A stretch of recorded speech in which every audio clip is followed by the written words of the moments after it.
Hello everyone, welcome to knowledge of law. एक viewer थे जिनकी क्वेरी थी कि मैम हम इस प्रोफेशन में लॉन्ग टाइम तक कैसे रह पाएँ, कैसे इस प्रोफेशन को कंटिन्यू तक चला पाएँ। देखो, मैं सबसे पहले आपको बता दूं कि इसकी कोई भी गारंटी नहीं होती।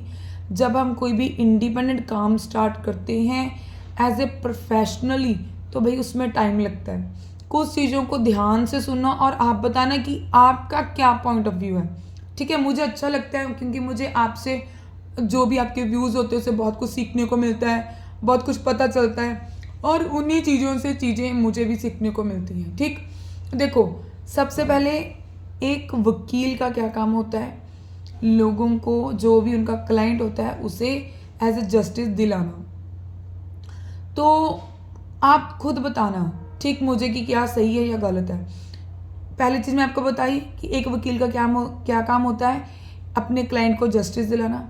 दूसरी चीज़, लोग क्या देखते हैं, मैं लोगों की बात कर रही हूँ, सोसाइटी की बात कर रही हूँ, समाज की बात कर रही हूँ। जब भी कोई क्राइम होता है, कोई इंसिडेंट होता है, चाहे किसी की बेल करवानी हो, चाहे किसी का तलाक करवाना हो, चाहे कोई भी काम हो, लोग किसके पास जाते हैं? जो भी अब उनका जहाँ तो जान पहचान वाला वकील, जहाँ फिर अपने आसपास में बात करते हैं अपने भाई बहन से, जो भी उनका फ्रेंड सर्कल में हो कि भाई मेरे साथ ऐसा हो गया या मेरे सर्कल में ऐसा हो गया, हमें मे भी किसी वकील की ज़रूरत है। तो वो बोलेगा कोई बात नहीं यार, मेरे यहाँ एक वकील है, आपने उसका नाम सुना है, ये वाला है, सो एंड सो उसका नाम है। तो भाई मतलब नामी वकील जिनका एक्सपीरियंस, वो फिर वो पूछते हैं उसे कितना टाइम हो गया, बोलते उसका तो दादा भी था, उसका फादर भी था, अभी वो खुद प्रैक्टिस कर रहा है। इसी चीज़ से ठप्पा लग जाता है कि भाई वो बेस्ट लॉयर है इस डिस्ट्रिक्ट का। अभी आपके मेरे पीछे कोई हमारा ग्रैंडफादर नहीं बैठा, कोई फादर नहीं बैठा। इसका मतलब ये तो नहीं है कि अगर हमारे पीछे कोई भी ग्रैंडफादर फादर नहीं है तो क्या हम उस चीज़ को स्टार्ट ही नहीं कर पाएंगे। ठीक है, जो पीछे आप फोटो देख रहे हो ना बाबा साहब जी की, इससे मुझे ये मोटिवेशनल मिलती रहती है कि कोई भी काम हर किसी के लिए इम्पॉसिबल नहीं होता। जस्ट आपको उसके ऊपर बार बार बार बार बार बार अपना क्या है भाई, शाप छोड़नी होती है। हाँ, प्रैक्टिस की मैं अगर बात करूँ थोड़ी सी टफ है। टफ इसलिए बोल रही हूँ, देखो, हम कोई भी ऐसे स्टॉल वगैरह या फिर कोई ऐसी शॉप लगा कर तो बैठे नहीं कि हाँ भाई कोई आए और हमारा सामान लेकर चला जाए, नहीं। एक नॉर्मल पब्लिक क्या सोचती है कि हम उसके पास जाएंगे जो हमारा काम जल्दी, इजी और हमें जस्टिस दिला पाए। फीस तो जो देनी है, ठीक है। इसमें मैं लॉन्ग टाइम की अगर बात करूँ तो इसका कोई गारंटी नहीं है मेरे भाई साहब। कुछ नहीं पता कि कितना टाइम लगेगा, कितना टाइम नहीं लगेगा। हाँ, अगर मुझे लगता है 5, 7, 8 साल के बाद भी आप इस फील्ड में सेट हो जाते हो तो इसमें मैं बोलती हूँ सोने पे सुहागे वाली बात हो जाती है। बहुत बेस्ट, बहुत बेस्ट। क्योंकि देखो, इसमें मैं आपको एक बात बता दूँ कि जो लॉयर हैं, जो एडवोकेसी है, ये बहुत नोबल प्रोफेशन है, बहुत अच्छा प्रोफेशन है। सबसे पहले क्या होता है कि आप डेली कोर्ट जाओ, प्रॉपर यूनिफॉर्म में जाओ, आपको जो काम आ रहा है आप वो करो। अगर आपको बिल्स भी आ रही हैं आप उसे डिनाई मत करो। ये मत सोचो ये 306 का केस है, ये 302 का मैटर है तो मुझे नहीं करना है, नहीं, ऐसे मत सोचो। मैं आपको अपनी बात बता रही हूँ, मेरे पास ना कोई बेल्स आई थी, ठीक है, और मुझे किसी गर्ल्स ने बोला कि नहीं भाई आप इसे ऐसे क्यों कर रहे हो, ये यहाँ पर नहीं होगी, ये तो मान लो कि वहाँ से होगी हाई कोर्ट से, आप सीनियर को दे दो, आप उससे कुछ पैसे ले लीजिए, कुछ परसेंटेज ले लीजिए। तो मैंने उन्हें बोला कि नहीं भाई, ना तो मैं परसेंटेज शेयर करके राजी हूँ, ना मैं अपना काम शेयर करके किसी के साथ सेटिस्फाइड हूँ। क्योंकि अभी 1-2 साल धक्के खा रहे हैं, काम करेंगे तो सीखेंगे, अगर हम डर के मारे करेंगे नहीं तो सीखेंगे कैसे। जो वकालत का प्रोफेशन है ये इतना रिस्की प्रोफेशन है। देखो, अगर आपके पास कोई बेल आई, अगर तो वो, ठीक है, आपके एफर्ट्स के साथ करने वाला भगवान है, मैं यही बोलती हूँ हमेशा, भगवान ने आपकी इज्जत रख ली, कर दिया, फिर तो सेहरा आपके नाम पर हो जाएगा। काम करने वाला वाहिगुरु है, ठीक। अगर आपके लाख एफर्ट्स करने के बावजूद बेल कैंसिल होगी या कोई केस डिसमिस हो गया, चाहे ऑन मेरिट्स हुआ है, बट क्या जाएगा, इस वकील की नाकामी वजह से हुआ होगा, इसकी लैक ऑफ नॉलेज की वजह से हुआ होगा, नया वकील है तब हुआ है। इसमें अगर आप काम आपका हो जाता है, कंप्लीट हो जाता है, डन हो जाता है, तो आपके सिर माथे पर लग जाता है टैग कि वकील अच्छा है।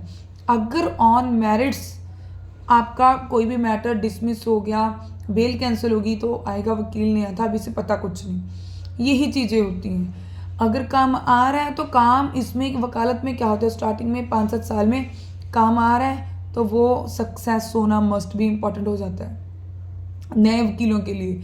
हाँ, अभी जिनके फादर ग्रैंडफादर ऑलरेडी वकालत कर चुके थे, अब वो स्टार्टिंग में थर्ड अपनी जनरेशन है, ठीक है, तो उनके लिए ज़्यादा टफ नहीं होगा। क्यों नहीं होगा? क्योंकि अगर उनको भी 20 साल हो गए हैं, 15 साल हो गए प्रैक्टिस करते, 2-4 मैटर, 10-20 मैटर अगर उनके अगेंस्ट भी ऑर्डर नहीं पास हुआ क्लाइंट के फेवर में, तब भी लोग उनको नहीं पॉइंट आउट करेंगे।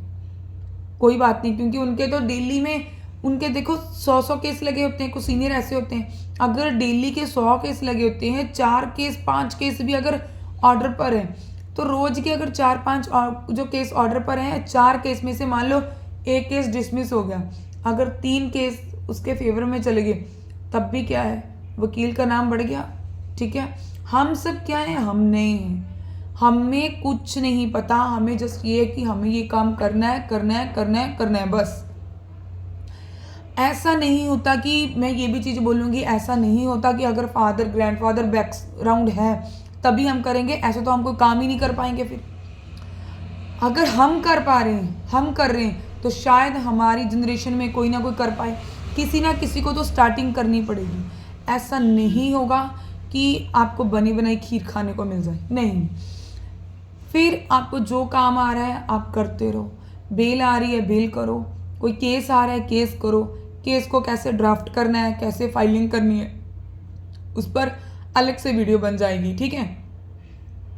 हाँ, इसके साथ साथ मुझे पता है कि बहुत टेंशन होती है, 2-3-4 साल। आई नो, मैं जानती हूँ कि कितना मुश्किल होता है, क्योंकि अपने दम पर खड़े होना बहुत मुश्किल है, बट इम्पॉसिबल तो नहीं है गाइस। ऐसा तो हम कुछ कर ही नहीं पाएंगे। अगर हम डॉक्टर की बात करें, MBBS की बात करें, वो डॉक्टर बनते हैं, प्रैक्टिस करनी पड़ती है, फिर जाकर उनको कौन सा क्या सरकारी नौकरी मिल जाती है, या फिर वो स्टार्टिंग से एक पहले दिन से क्या वो सर्जरी करना स्टार्ट कर देते हैं? बताओ जरा, नहीं ना। Take a time, take a patience. Time लगता है चीज़ों को। थ्योरेटिकल पढ़कर आए हो, प्रैक्टिकल करने में टाइम लगेगा। उसमें देखो नेक्स्ट चीज़ क्या करो, आपको जो भी पेपर आ रहे हैं, ठीक है, अगर आपका इंटरेस्ट है या नहीं है, आप पेपर फिल करते रहो, जो भी, ठीक है। RJ मतलब राजस्थान जुडिशरी का आ रहा है, जहाँ फिर कोई भी PP का पेपर आ गया, लॉ ऑफिसर के एग्ज़ाम आ गए, या फिर असिस्टेंट कोई आया था अभी ADA का, ठीक है, वो भी हरियाणा का, ठीक है, अभी हुआ था अनाउंस। तो भाई आप उन सारे जो भी आपके एग्ज़ाम आपको दिख रहे हैं, आपको पता चल रहा है, वो फॉर्म फिल करते रहिए। उससे एक वे से क्या होगा कि आपका पढ़ने का मन करता रहेगा, आपका एक कंसिस्टेंसी बनती रहेगी, आप पढ़ते रहोगे। पढ़ने से क्या है कि आप जैसे जैसे पढ़ोगे आपकी थोड़ी नॉलेज बढ़ेगी। एक चीज़ मुझे बताओ कि आप कई बार बोलते हैं बच्चे बहुत पढ़ना पड़ता है, बहुत पढ़ना पड़ता है, कम पढ़ते हैं। अगर कोई क्लाइंट आ गया आपके पास कोई भी एडवाइस लेने, अगर आपको नॉलेज ही नहीं होगी, आप कैसे उसको एडवाइस दोगे? पढ़ने का ये फ़ायदा होता है कि जब आप पढ़ते रहते हो तो आप क्लाइंट को 2-3-4 तरीके से एडवाइस कर देते हो, और क्लाइंट फिर देखता है कि हाँ, मेरा काम ऐसे भी हो सकता है, ऐसे भी हो सकता है, ऐसे भी हो सकता है। फिर वो वकील के ऊपर थोड़ा ट्रस्ट करता है कि वकील नॉलेजफुल वाला है, ठीक है। लॉन्ग टाइम की तो बात भाई भगवान के ऊपर छोड़ दो, ये मैं आपको कुछ नहीं बता सकती। ये किसी के पास फॉर्मूला नहीं होगा कि लॉन्ग टाइम हम कैसे करें। ये है कि अपना काम करते रहो, क्योंकि जो बेल वगैरह होती हैं वो तो आपको ज़्यादा से ज़्यादा सेम डे, ठीक है, इंटरिम ऑर्डर ग्रांट हो जाते हैं, 2, 4, 5, 7, 10 दिन में बेल का जो रिजल्ट है वो आ जाता है, बेल एप्लीकेशन का। अगर हम केस की बात करें तो केस को तो भाई 3-4 साल लगते हैं, 5 साल। फिर पता चलता है कि हाँ, ये वाला केस भी इसके फेवर में गया, ये वाला केस भी फेवर में गया, ये रिलीफ दिलाया इन्होंने, फिर पता चलता है। बाकी ये है कि आप काम करते रहो। देखो, अगर आपको टीचिंग का शौक है, आप साथ साथ में अपना ट्यूशन भी पढ़ा सकते हो इवनिंग टाइम में। टाइम आपको मैनेज करना पड़ेगा। ड्रीम आपका है, लाइफ आपकी है, डिसीजन आपका है। हाउ टू ड्राइव, ये आपको हैंडल करना है कि मुझे ड्राइव अपनी लाइफ को अब कैसे करना है, आपके ऊपर डिपेंड है। अभी मेरी बातों से अगर आप एग्री हो, सहमत हो, नीचे कमेंट में बताना आपका पॉइंट ऑफ व्यू क्या है। अगर नहीं भी हो तो अपना पॉइंट बताना मैं देखना चाहती हूँ कि आपका पॉइंट ऑफ व्यू क्या है। मुझे आप लोगों से बहुत बूस्टिंग मिलती है, सीखने को मिलता है। भाई कोई भी बंदा अपने आप में सब कुछ नहीं होता, हम सारे एक दूसरे के साथी हैं, ठीक है। अगर वीडियो अच्छी लगती है तो इसे चैनल को सब्सक्राइब कर लिया करो, वीडियो को लाइक भी कर दिया करो, आगे फ्रेंड्स के साथ शेयर भी कर दिया करो और नीचे कमेंट जरूर किया करो भाई, उससे मुझे बहुत बूस्टिंग मिलती है, ठीक है। तो थैंक्स फॉर वॉचिंग, वीडियो देखने के लिए। लॉन्ग टाइम की टेंशन मत लो, आज में रहो, कल की टेंशन मत लो, ठीक है। ना तो जो पास्ट बीत गया उसकी टेंशन लो, ना फ्यूचर की टेंशन लो, प्रेजेंट में रहो, अच्छा रहेगा। जस्ट जो आपका डेली रूटीन है उसे फॉलो करो, उसमें बिल्कुल भी टच से मत हो। जो आपका डेली रूटीन है वो डेली फॉलो करो। अगर आप आज को अच्छा करते हो, आने वाला कल डेफिनेटली अच्छा होगा। ट्रस्ट मी, भगवान देख रहा है, कोई बात नहीं, वाहिगुरु है हम सबके साथ, हमें देने वाला भी, ठीक है, और हमें आगे लेके जाने वाला भी। इसलिए डोंट वरी, कल की टेंशन मत लिया करो। अगर आपको वीडियो अच्छी लगती है तो प्लीज़ नीचे कमेंट जरूर कर दिया करो भाई।